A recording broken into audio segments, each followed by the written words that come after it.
The contact logged at 0341 station time, and I gave it 11 seconds of my attention. That is what I wrote in the margin of the tactical feed, 11 seconds.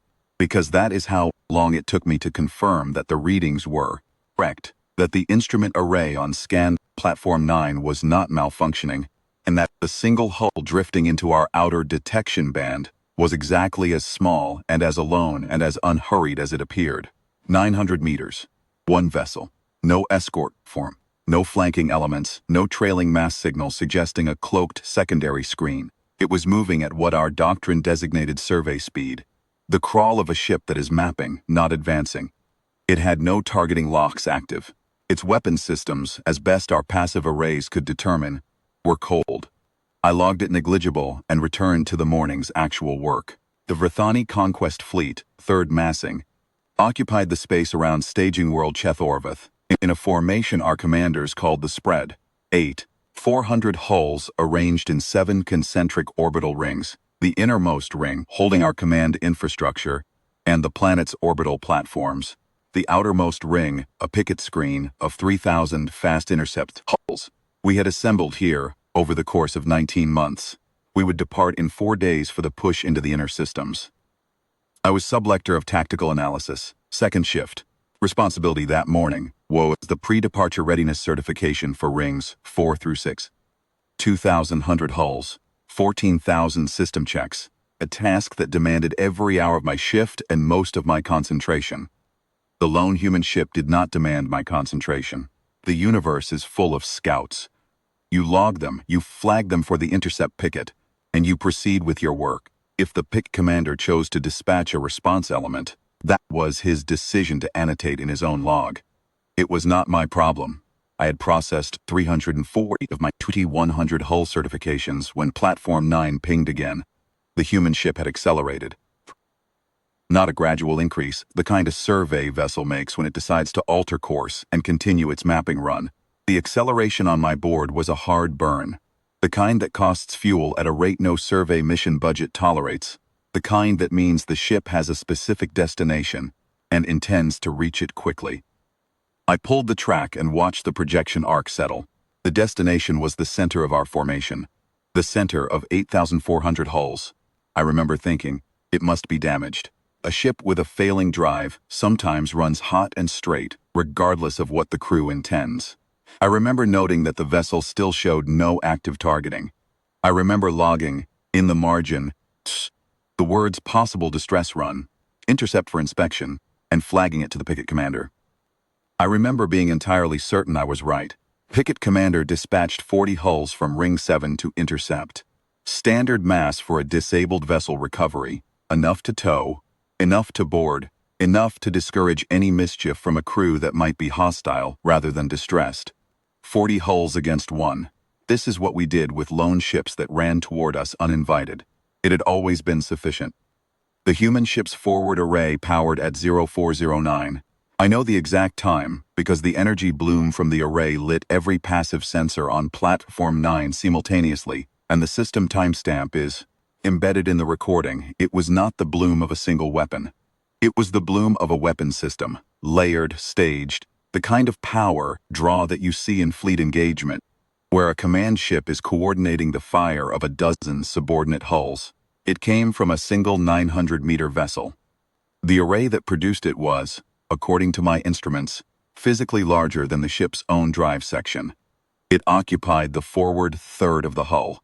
Had not seen it in the initial scan because it had been cold, and because I had given the contact 11 seconds of attention, and because nothing in our archive suggested that a vessel of that size class could carry a weapon system of that output. The 40 intercept hulls were gone in the time it takes to read this sentence. Not damaged, not disabled, not driven off. Gone, drive signatures extinguished, hull returns collapsing to debris scatter on my board. 40 Vrathani fast intercept hulls, each one larger than the human vessel's stated class. Each one crewed and armed and moving at combat speed toward a target they had been told was a distress case. I sat with my hands above my console for what my log says was 6 seconds. I have no memory of those 6 seconds. My next log entry is a fleet-wide combat alert, which I transmitted without waiting for authorization from the shift commander, and the entry after that is my first recalculation of the human ship's threat classification. I upgraded it from negligible to severe. I am aware, in retrospect, that this adjustment was also wrong. There is no classification category in our system adequate to what the next 19 minutes. We have since added one. The Pale Vigil. I learned its name from the signal it broadcast at 0411, a standard vessel identification pulse that our ships transmit when entering a designated combat zone, which told me that its crew considered our 400 hull formation a combat zone they were entering rather than a massed fleet they were provoking. Began its work on Ring 7 at Su 412. The outer picket ring held 3,000 hulls. They were fast intercept class, lightly armored by fleet standards, designed for pursuit and boarding rather than sustained engagement. They had speed and numbers. The Pale Vigil had the forward array, and what I can only describe as a methodology. It did not sweep. It did not fire at random into the mass of our formation. It selected drive signatures first. It killed the drives on a corridor of hulls, creating a lane through the ring, a gap that cost us 60 vessels, and opened a path toward Ring 6. Then it moved through the gap at a speed that made no sense for a ship that had spent 20 minutes running at survey crawl.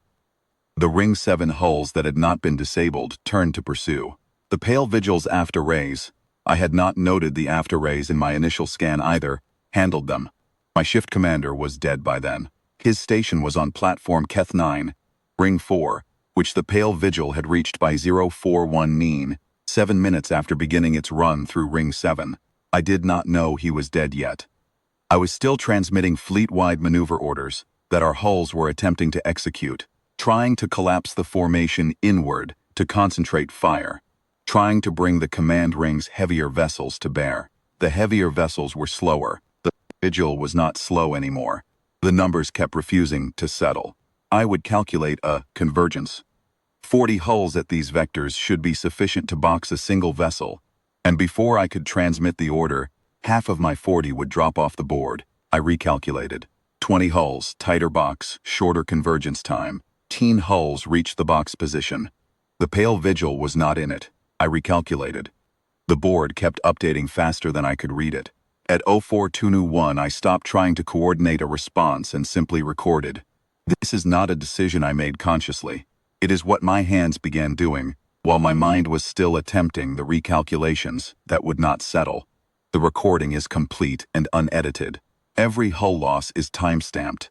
The Pale Vigil's track through our formation is continuous. It never stopped, never reversed, never showed a pause that might indicate a system reload or a heat management cycle. The forward array fired at intervals that our analysts later calculated would require a heat dissipation system twice the size of the vessels stated. Hull volume to sustain. We do not know how it sustained them. We know that it did. Ring 5 fell at 0424, Ring 4 at 04226. At some point in this window, the exact timestamp is uncertain because my own station's power fluctuated. Ring 3 lost cohesion and the hulls that had been holding formation began attempting individual evasions. Individual evasion against the Pale Vigil, as the recording demonstrates, was not a viable strategy. It was, I believe, simply what the hulls that still had functioning drives chose to do when the formation they had been part of ceased to exist. At 0428, 17 minutes after the Pale Vigil had powered its forward array, my board showed 31 surviving hull contacts. 0430, the number was 23. Then the Pale Vigil stopped. Not damaged, not disabled. Crash watched its drive signature and it was clean and steady. The forward array was still at full power. It sat in the debris field of what had been, 19 minutes earlier, the Verath Conquest Fleet, 3rd massing, 8x400 hulls, 19 months of assembly, 4 days, from the largest push into the inner systems our commanders had ever authorized, and it transmitted a second identification pulse. Same vessels, same crew registry. Pulse also carried a single line of text in standard diplomatic script, which translates approximately as, classification complete. I transmitted the full recording at 0433. I sent it on every long-range frequency we had, toward every Verath receiver within range. I did not encrypt it. I did not add analysis or command framing or recommendations for response. I sent the raw record, the initial log, the 11 seconds of attention, the negligible classification, the 40 intercept hulls gone before I finished reading the entry, the 19 minutes, the 23 survivors out of 8,400, the pale vigil sitting clean and cold and sufficient in the wreckage of everything we had, assembled. I added one notation at the end of the transmission, which was also my final tactical log entry for the shift. I wrote, "We logged it as a scout." The pale vigil did not pursue the 23 surviving hulls. It completed its identification pulse, held position for 4 minutes and 11 seconds. Long enough, I have since calculated, crew to eat a meal and file a post-engagement report, and then it turned and burned back out of the system at survey speed. I watched it go. I recorded the departure. I noted the time. I do not know what it was surveying. I know what it found.